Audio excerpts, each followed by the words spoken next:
Alrighty, hello everyone. So today we are focusing on these two pathways of our flow chart. So you can see we're going to kind of start with talking about 9/11 today and how that transfers into the war in Afghanistan, and then also the war in Iraq. And then to the second part or the third part of this mini lecture will focus on the rise of ISIS. So just to refresh ourselves from part one of the mini lecture, a word that you guys need to remember because it connects to this last green box over here um, is the word fatwa.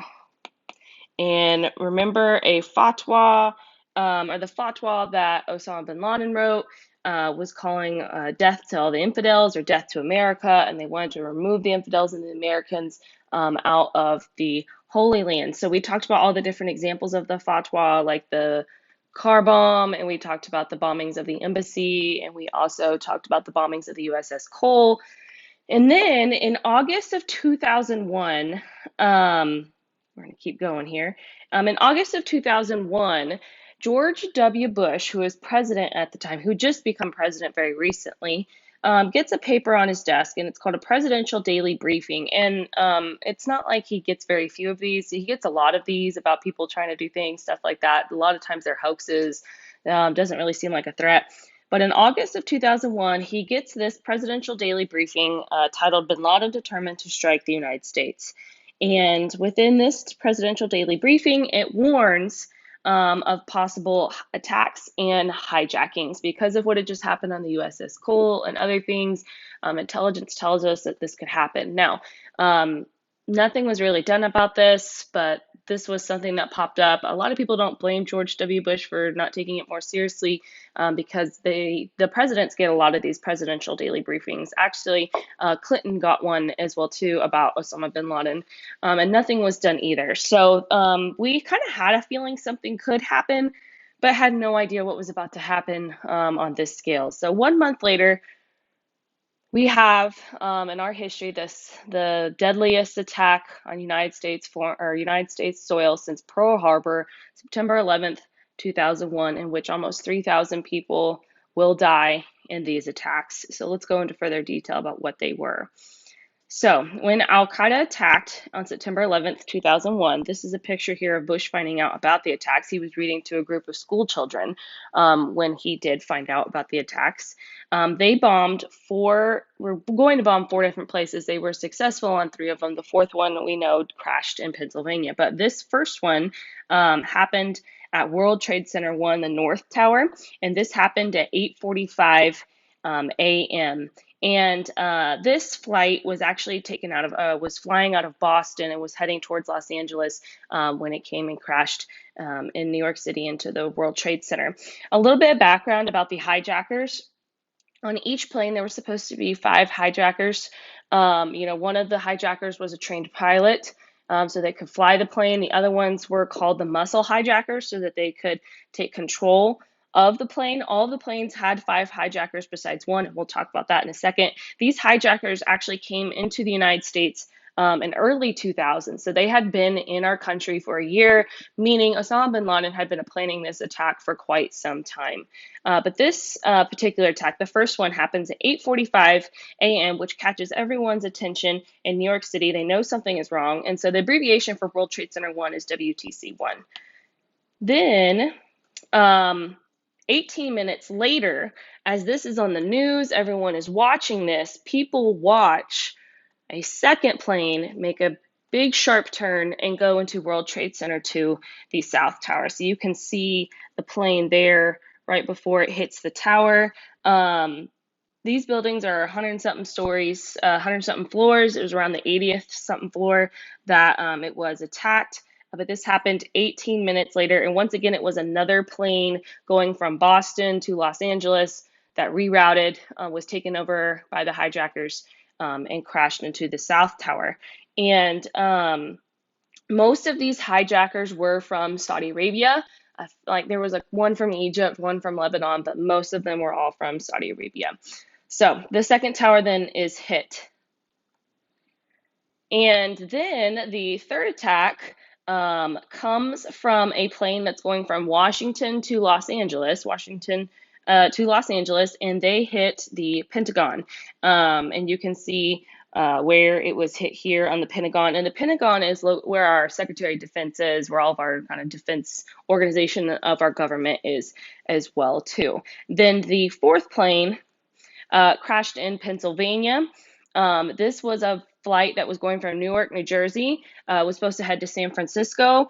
And at this point in time, people on the plane had heard about the hijackings and kind of knew what was going on. And so this was from Flight United 93. And the people, like once the hijackers took over the plane, the people on the plane fought back and were able to get the hijackers to crash the plane in Pennsylvania. They were only about 20 minutes from Washington. And so it was believed that they were going to crash into, a lot of people believed the White House at first. Oh, they're going for the president. They were not. A lot more historians believe that they were actually going for the Capitol building in Washington, D.C., but they were not able to make it there because of the people that fought back on that plane. And so there are your four attacks that happened in 9/11. Most of the deaths happened in New York City because when those towers were hit, they were not able to withstand that jet fuel and the fires and things like that. They were built to withstand 200-mile-per-hour winds, but eventually those two towers are going to collapse. And with the collapse of those two towers and the dust and the debris and everything like that, we see the largest death toll in New York City. So those are our 9/11 attacks. And after 9/11 had happened, it's kind of a shock to the world, to the United States. Nothing had happened in most people's lifetime like this. And so it was a big old wake-up call for the United States and the world about these terrorist attacks. So it does end up leading to Congress passing what is known as a joint resolution. George W. Bush goes out and makes a speech kind of declaring war on terror, calling out the Taliban, threatening the Taliban that if they don't release and stop harboring al-Qaeda, they're coming for them. And so this joint resolution does give us permission to invade Afghanistan, which starts the war in Afghanistan. And our goal in Afghanistan is to disband the Taliban, since the Taliban was the one in charge in harboring al-Qaeda in Afghanistan. So the Taliban is who we're going after, and we swiftly pretty much go through Afghanistan, dismantle the Taliban. But at the meantime, we do have special forces on the case of trying to capture Osama bin Laden. But he actually ends up escaping to Pakistan. This little territory here, Tora Bora, is right along the border of Pakistan and Afghanistan, and it's a mountainous region where there's a bunch of caves. And we tried to bomb the heck out of it, tried to flood him out. And he actually is able to cross what we believe is through a network of caves through these mountains into Pakistan, and we lose him for a bit. So we were not able to capture Osama bin Laden at that point in time. He flees into Pakistan. However, eventually, 10 years later, after the dust is kind of settled, we don't forget about Osama bin Laden. We are going to go after him, and we eventually find out that he is in Abbottabad right here. He has a compound there, and we send in special forces to Abbottabad. And in 2011, we finally do kill Osama bin Laden. This is his compound. You can see the big wall around it. This is his compound in Abbottabad in Pakistan. And there you can see is your president as they listen and watch upon what's going on in this attack. So we were successful in killing Osama bin Laden in 2011. That's just to kind of finish that storyline. Then when he dies, Zawarhi, his little buddy here, this guy, he takes over as the head of al-Qaeda. And in today's society, al-Qaeda still exists. Al-Qaeda is not strong as it was during the early 2000s, but it does still exist, and it is under the control of Zawarhi, his associate here, who's been around since the beginning of al-Qaeda. He's been around all through it. But yeah, he's the head of al-Qaeda. Something I want to point out, you can see there is a mark on his forehead here. That mark is like prestigious within the Muslim community because it's from praying so much. When Muslims pray, they pray on a prayer rug or wherever, but they put their head down to the floor, and he's done that so much that he's developed a callus on his forehead. So it's kind of a prestigious symbol within Islam. So that kind of finishes that timeline. Let's look and kind of review at what we talked about. So we talked about the presidential daily briefing, which warned of possible, let's keep going here, possible attacks and hijackings.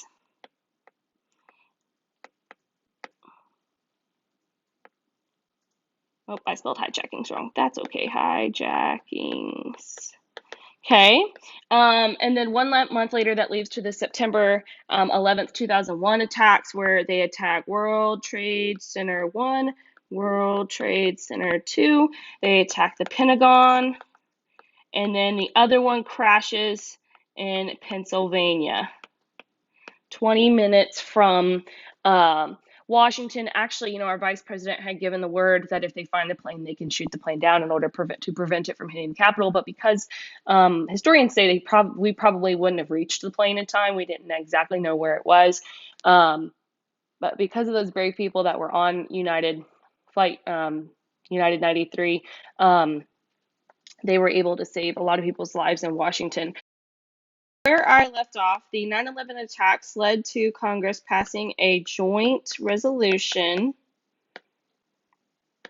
and then that gave them permission to invade Afghanistan,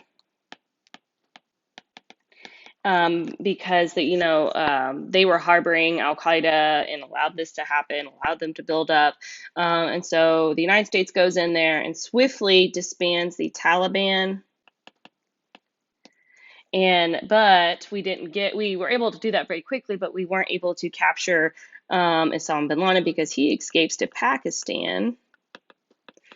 But eventually in 2011, he is killed by the United States. And then I talked about Zawahiri coming to control there. So that's review overall of our little boxes. My pen died, so I had to start a new video to do the rest of this review. So we're going to keep moving on here. So talking about that next section, which is titled The War in Iraq. So a lot of times kids have questions with like, okay, well, we were dealing with Al Qaeda, so then like, why the heck did we start fighting Iraq then as well too?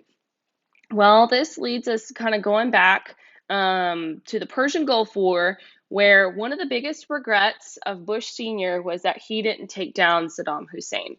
That's kind of always been in the back of George W. Bush's mind, is to try to accomplish and finish what his dad had started.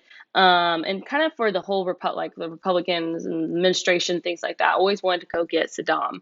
And so since we were already in the Middle East and people were fired up about terrorism, things going on, threats, stuff like that, Bush gains intel that Iraq and Saddam Hussein, who's this horrible dictator, has been persecuting the Kurds up in Iraq, that he is in possession of what we call weapons of mass destruction, which the abbreviation for that is WMDs. And so he goes to Congress and he tells them about these weapons of mass destruction, and he calls for the United States to go into Iraq and to dismantle Iraq's government, to take down Saddam, something that his father didn't do. He just pushed him back into Iraq. So Bush is ready to take down Saddam Hussein now. So it does lead to Congress passing a joint resolution. And in this picture here, Bush is actually giving Saddam an ultimatum. He's telling him he needs to leave Iraq within the next 48 hours. The United States is then going to intervene. And of course, Saddam does not leave Iraq in that time. And so the United States passes that joint resolution. And here you can see the Los Angeles Times setting everything up, meaning the United States now is going to go to war in Iraq. So we do go and invade Iraq, and in the process of invading Iraq, like we swiftly go through Iraq, dismantle Iraq's government, dismantle their military, and also capture Saddam Hussein. A lot of the people were happy that Saddam was out of power. You can see here, this is the famous picture of the people tearing down the statue of Saddam. And so we were successful in the fact that we disbanded the government, we disbanded their army, and we captured Saddam. Saddam was hiding in a hole when we found him. Eventually, he will be executed. But because of this, and the United States then leaves after this happens, and we don't really set Iraq to be stable, Iraq ends up being a mess. It becomes very, very unstable. and that launches Iraq into what we call a civil war. And in this particular war, it's a war between the two branches of Islam, which is the Sunni Muslims versus the Shia Muslims. And it's eventually going to lead to the United States doing something else. But for where we are right now, this is where our path ends, talking about Iraq, till we start talking about the rise of ISIS tomorrow. But you should know Iraq ends up in a civil war because we left and didn't really kind of set things up for them to be stable. It breaks into chaos, lots of fighting and killing going on in Iraq between the Sunni Muslims and the Shia Muslims. So, a little bit of review there. The war in Iraq, Bush believed that Iraq had weapons of mass destruction, WMDs. We talked about other reasons to invade Iraq, to do what his father didn't. Dad didn't. Take down Saddam. We don't really necessarily like the evil dictator in charge of a country, one that's killing a lot of innocent people. And that's what he had been doing this whole time. But we hadn't really been focusing on him because we had these terrorist attacks going on within our own country. So because we believe that he had these weapons of mass destruction, it leads to Congress passing a joint resolution. And that gives us permission to invade Iraq.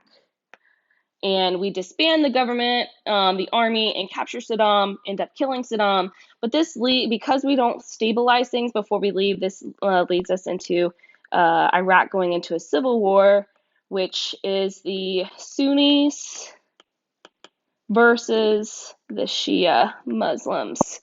So, that kind of covers everything in Iraq. Just a bonus, did you know we never actually found weapons of mass destruction in Iraq, but we did dismantle the government. We kicked Saddam Hussein out of power. But a lot of people believe it was a ploy just to give America an excuse because there never were any actual weapons of mass destruction. So this takes it for our part 2 of our terrorism mini lecture. Stay tuned for part 3 and the rise of ISIS.